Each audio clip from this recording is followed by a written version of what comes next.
Subscribe कीजिए हमारा YouTube channel examine you और लेटेस्ट वीडियो नोटिफिकेशन के लिए बेल आइकन को प्रेस करें।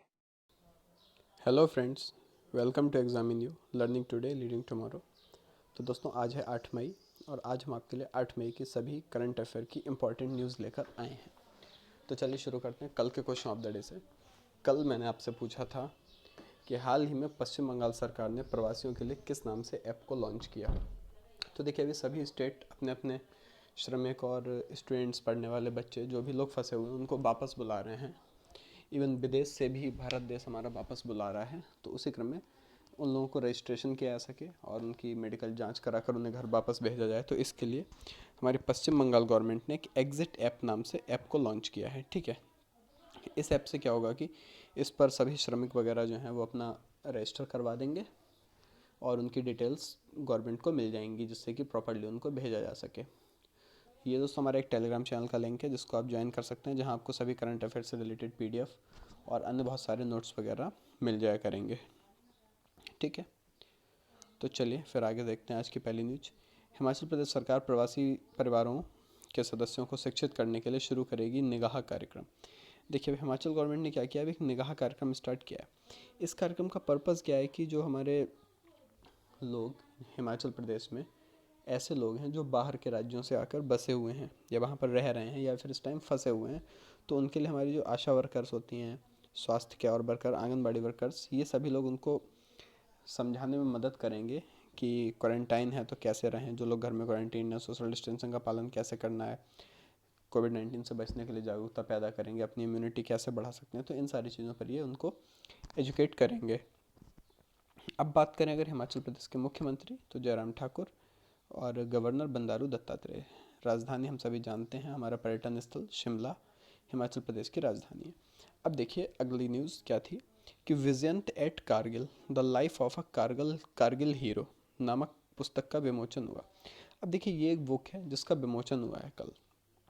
ये किसके ऊपर है, हमारे मरणोपरांत वीर चक्र पुरस्कार विजेता कैप्टन विजयंत थापर की जीवनी है, जिसको उनके फादर VN थापर और उनकी बेटी नेहा द्विवेदी ने लिखा है। ठीक है, बात करें कैप्टन विजयंत थापर, तो 1976 में इनका जन्म हुआ था। VN थापर पिताजी और तृप्ता थापर इनकी माँ थी। चौथी पीढ़ी के सेनाधिकारी थे। 15 वर्ष की आयु में राष्ट्रीय रक्षा अकादमी में के लिए चुन लिया गया। 1988 में भारतीय सेना में शामिल हुए। कारगिल युद्ध में 1999 में उनके सर में गोली लगने के कारण 22 वर्ष की उम्र में उनका निधन हो गया था। तो कैप्टन विजयंत थापर की जीवनी पर आधारित एक पुस्तक लॉन्च हुई है जिसका नाम है Vijyant at Kargil the life of a Kargil hero. ये हैं हमारे कैप्टन विजयंत थापर जी, आप देख सकते हैं फोटो में। तो 22 साल की उम्र में इनका निधन हो गया था। नीति आयोग ने वरिष्ठ नागरिकों के लिए लॉन्च किया सुरक्षित दादा दादी और नाना नानी अभियान।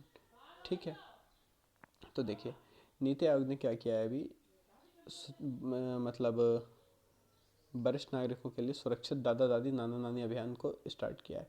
इससे क्या होगा, इनको पहली बात तो नीति आयोग ने स्टार्ट किया है पिरामल फाउंडेशन के साथ में मिलकर। ठीक है, अब ये करेंगे क्या, वरिष्ठ नागरिकों के स्वास्थ्य और जीवन शैली से जुड़े विभिन्न पहलुओं के लिए जागरूकता बढ़ाएंगे, उनकी देखभाल कैसे करनी है, इस सब चीज़ के बारे में चर्चा करेंगे। और जो मेन टारगेट है इनके वो हैं आसाम, बिहार, झारखंड, मध्य प्रदेश, महाराष्ट्र, राजस्थान और यूपी के तकरीबन 25 जिले। ठीक है, जिनको ये कवर करेंगे। लगभग 2.9 यानी मिलियन 30 लाख वरिष्ठ नागरिकों को इसमें कवर किया जाएगा। नीति आयोग की बात करें तो इसके हेड होते हैं प्रधानमंत्री, उपाध्यक्ष राजीव कुमार हैं और CEO इसके कौन है, अमिताभ कांत। चलिए नेक्स्ट देखें। PNB हाउसिंग फाइनेंस ने पुनः इस्तेमाल किए जाने वाले PPE किट के लिए IIT दिल्ली के साथ समझौता किया।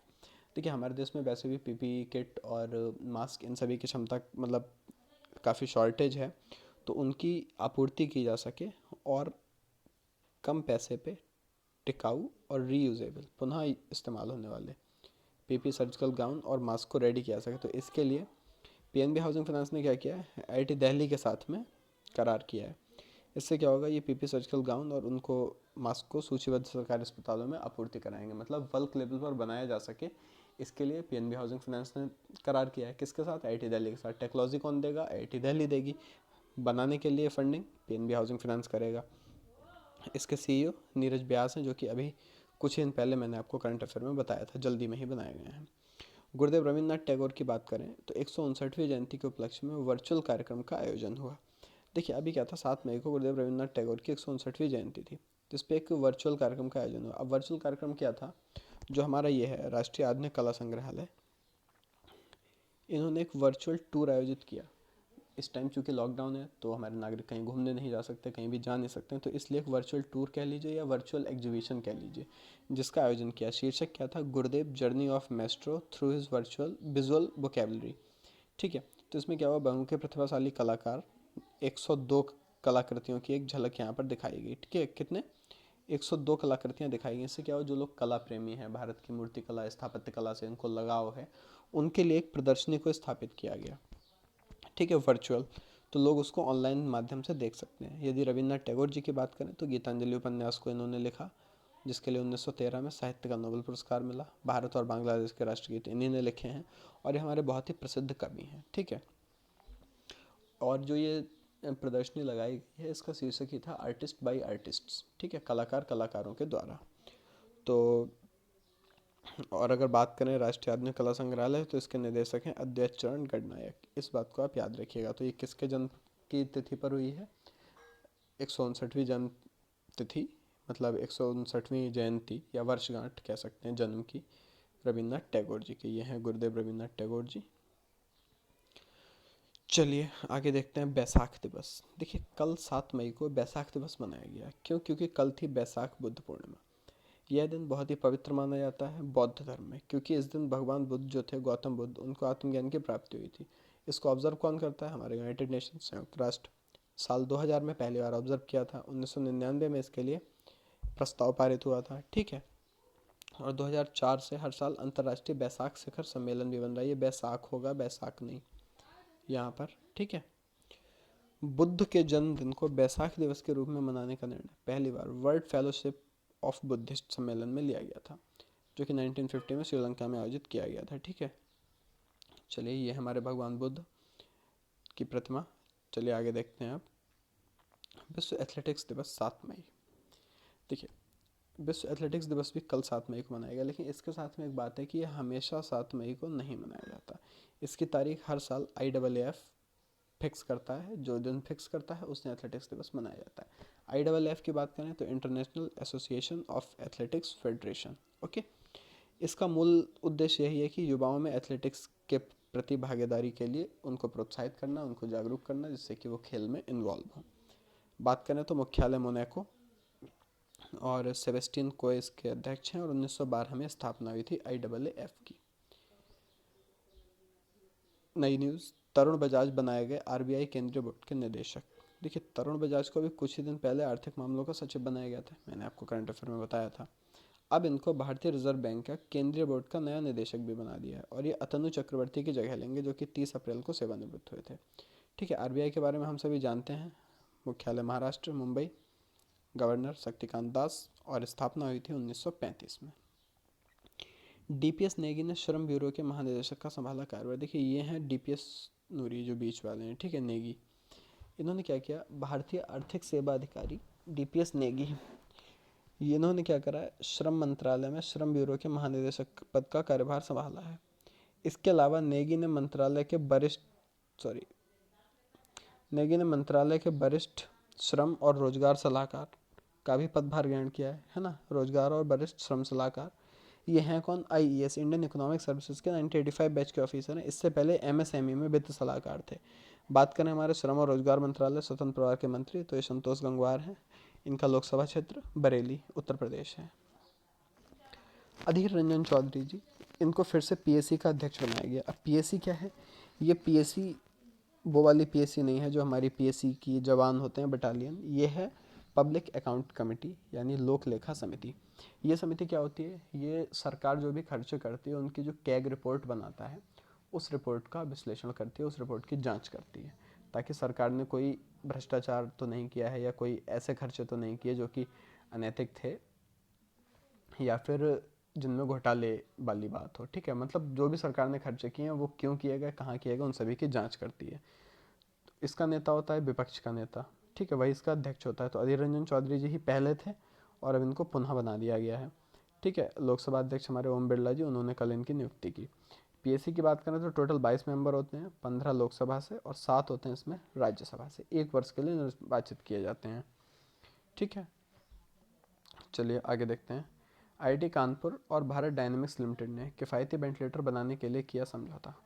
अब देखिए, हमारे एक डिफेंस सेक्टर का पीएसयू है भारत डायनेमिक्स लिमिटेड, इन्होंने और आईआईटी कानपुर, इन लोगों ने एक एमओयू साइन किया है सस्ते वेंटिलेटर बनाने के लिए। इसमें क्या होगा कि वेंटिलेटर अच्छी क्वालिटी के होंगे बट किफ़ायती होंगे, जो कि हमारे कोविड-19 से पीड़ित मरीज हैं या संक्रमित लोग हैं उनको मदद करने में सहायता करें, क्योंकि उनको सांस लेने में दिक्कत होती है, तो ये वहाँ पर उनकी हेल्प करेगा।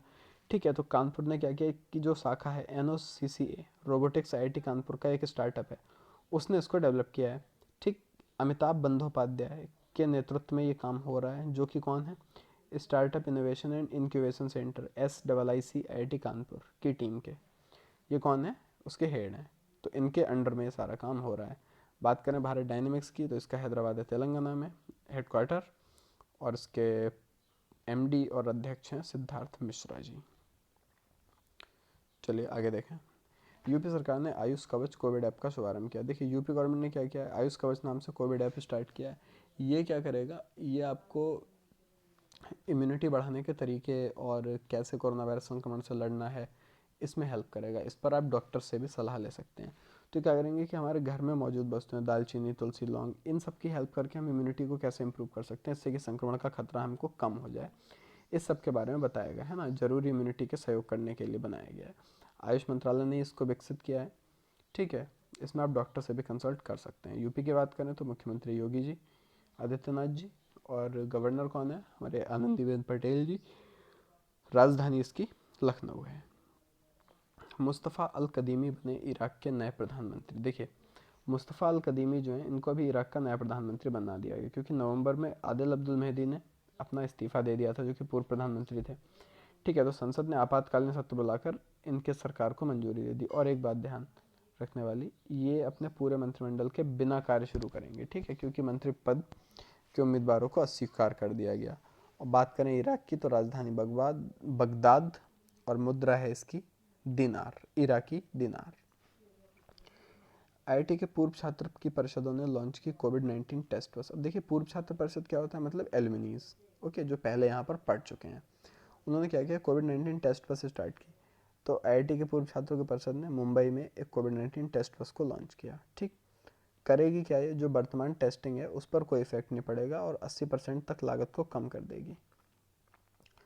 पूर्व छात्रों की परिषद की जो 23 आईआईटीज हैं, उन सभी के जो पूर्व छात्र हैं, उन्होंने 100 दिनों के अंदर परीक्षण क्षमता को बढ़ाने के लिए और कोविड-19 महामारी को नियंत्रित करने के लिए स्वास्थ्य विभाग की हेल्प करेंगे, ऐसा संकल्प लिया। और एक कोडाई आर्किटेक्चर मॉडल पे बेस बस बनाई, जो कि सस्ती है और रैपिड टेस्टिंग करती है, काफ़ी तेज़ी से परीक्षण करती है। ठीक है, और बहुत सारी आधुनिक सुविधाओं से लैस है, जैसे इसमें संपर्क रहित नमूना संग्रह, telemedicine, artificial intelligence, tele radiology algorithms शामिल हैं। ठीक है, पूरी प्रोग्रामिंग बेस्ड कंप्यूटराइज्ड बस है। आप कॉन्टैक्ट लेस सैंपल ले सकते हैं और हर महीने में 5 मिलियन परीक्षण करने में सक्षम है। 1 घंटे में 10 से 15 नमूने भी ले लेगी। डॉक्टर से कंसल्ट कर सकते हैं और mics, speaker, wifi connection, video conferencing सब इसमें अवेलेबल है। ठीक है, तो बात करें पेन आईआईटी एलुमनी की, तो ये क्या है, आईआईटी के जो भी पूर्व छात्र हैं उनका प्रतिनिधित्व करता है। इसका हेडक्वार्टर दिल्ली में है और अध्यक्ष हैं इसके रामनाथ एस मड़ी। हेडक्वार्टर कहाँ पर है, आईआईटी दिल्ली में, उसी के कैंपस में। कुछ और छोटी छोटी खबरें थी, उनको भी बात कर लेते हैं। चंडीगढ़ ने क्या किया, अभी CHD कोविड नाम से एक ऐप लॉन्च किया है। ये क्या है, कोरोना वायरस से रिलेटेड सारी सूचनाएं और जानकारियाँ उपलब्ध कराएगा। त्रिपुरा सरकार ने क्या किया है, भ्रष्टाचार की शिकायत के लिए व्हाट्सएप नंबर को जारी कर दिया है। MP की बात करें तो एक जिला है उमरिया, उनकी पुलिस ने बुजुर्गों की सहायता के लिए संकल्प योजना को स्टार्ट किया। तेलंगाना ने लॉकडाउन 29 मई तक बढ़ा दिया है, क्योंकि वहाँ पर केसेस कंट्रोल में नहीं आ रहे हैं, स्थिति ज़्यादा खराब हो रही है। झारखंड सरकार की बात करें तो इन्होंने भी एक योजना लॉन्च की है, जिसका नाम है बिरसा हरित ग्राम योजना। केवल योजना और राज्य का नाम याद रखना है। अफ्रीकन स्वाइन फ्लू से असम में 25 सूअरों की मृत्यु हो गई। देखिए, अफ्रीकन स्वाइन फ्लू क्या है, ये एक स्वाइन फ्लू का ही टाइप है, जो कि 1921 में यूरोपियन कंट्रीज से स्टार्ट हुआ था और अब चाइना के थ्रू अरुणाचल प्रदेश के माध्यम से ये भारत में पहुंचा है। तो इससे अभी असम में 2500 पिग्स की मृत्यु हो गई है। हाँ, मानवों में इससे भी किसी भी संक्रमण की ऐसी कोई चर्चा नहीं पाई गई है, ऐसी कोई जानकारी नहीं मिली है, ठीक है। फ्लिपकार्ट ने अपने सीईओ चेंज कर दिए, किसको बनाया? श्री राम वेंकटरमन जी को। श्री राम वेंकटरमन को क्या किया? अपना सीईओ नियुक्त किया है। तो दोस्तों ये थे आज के सभी इंपॉर्टेंट क्वेश्चंस, इंपॉर्टेंट न्यूज़। तो इनको आप अच्छे से पढ़िए, आई थिंक आपने बहुत अच्छे से समझा होगा। तो वीडियो को दोस्तों के साथ शेयर कीजिए, चैनल को सब्सक्राइब कीजिए, लाइक कीजिए। और ये रहा आपका क्वेश्चन ऑफ द डे, जिसका आंसर आप लोग को कमेंट बॉक्स में देना है कि हाल ही में लॉन्च की गई प्रोजेक्ट मैनेजमेंट यूनिट पीएमयू किस क्षेत्र से संबंधित है। देखिए पीएमयू क्या है, ये मैंने आपको कुछ दिन पहले बताया था, ठीक है ना, प्रोजेक्ट मैनेजमेंट यूनिट। तो ये हेल्प करेगी, ठीक है, मैनेजमेंट में। अब किसके मैनेजमेंट में हेल्प करेगी, ये आंसर आपको बताना है। तो इसका आंसर आप कमेंट बॉक्स में दीजिएगा। और अगर किसी प्रकार का कोई डाउट है तो कमेंट बॉक्स में लिखिए, मैं उसको देखूंगा, सुनूंगा। और टेलीग्राम चैनल से भी जुड़ जाइए, जहाँ पर आपको पीडीएफ मिल जाएंगी। तो इसी तरह देखते रहिए वीडियोस को। हमारे साथ जुड़े रहने के लिए धन्यवाद। आपका दिन शुभ हो।